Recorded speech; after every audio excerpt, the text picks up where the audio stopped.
Akkam jirtu kabajamtoota hordoftoota madda nageenyaa kabajnii fi jaalalli keenya lagaaf tabbeen qaxxaamuree bakka jirtan maratti sinaa ga'u jechaa oduu kalsan dhageessisu ana Sayyidawwee. Kaaba Oromiyaa godina Walloo aanaa Baatee keessatti mootummaan Bilxiginnaa ilmaan Oromootti liyyuu haayilii gadi dhiisuun dargaggeessa Oromoo lafatti kuffisanii rifeensa irra haadaa akka jiran maddi keenya madda nageenyaatti. Kotta waraana deemaa jennaan yeroo qeerroon dide aarii kana bahatuuf jecha liyyuu haayilii Amaaraa akka callee magaalaa kee dhangalaasuun ilmaan Oromoo deersisaa oolte.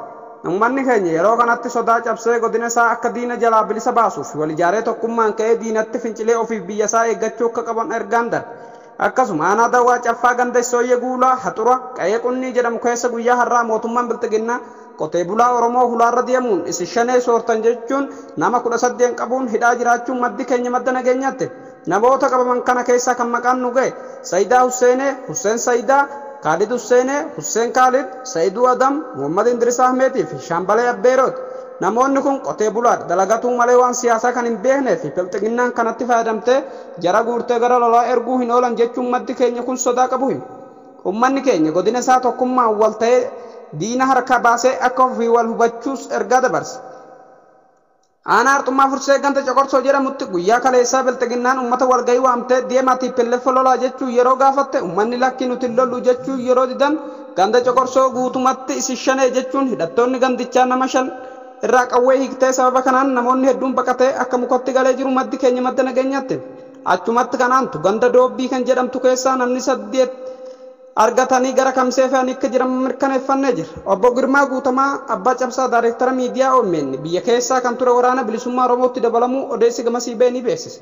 Obbo Girmaa Guutamaa kanaan dura Daayireektara Miidiyaa OMN fi xiinxalaa siyaasaa ta'uun biyya keessatti karaa nagaan kan qabsaa ture. Qabsoon karaa nagaa biyyattii keessatti mootummaa Abbaa Irree Abiyyi Ahmadiin waan bakka dhabeef gara waraana bilisummaa Oromootti dabalamuun ibsan. Waraanni bilisummaa Oromoo mootummaa Abbaa Irree Abiyyi Ahmad kan ilmaan Oromoo ajjeesaa fi dararaa jiru kuffisuuf sabboontoota Oromoo maraaf qabsoo karaa hidhannootti waamicha erga godhee guyyoonni lakkaaman. Haaluma kanaan ilmaan Oromoo sabboonummaan isaanii keessatti dagaage waamicha godhame awwaachuuf waraana isaaniitti dabalamaa jiraachuun beekama. Daandiin guddichi Itoophiyaa fi Keeniyaa wal qunnamsiisu waboon cufamuuf akka jiru gabaafame. Waraanni bilisummaa Oromoo waboon daandii Itiyoo Keeniyaa cufuuf akka jiru gaazexaan Keeniyaa keessaa Neeshin Afrikaa jedhu gabaase. Akka gabaasichaatti waboon daandii Keeniyaa fi Itoophiyaa wal qunnamsiisu cufuuf akka jiru ibsa.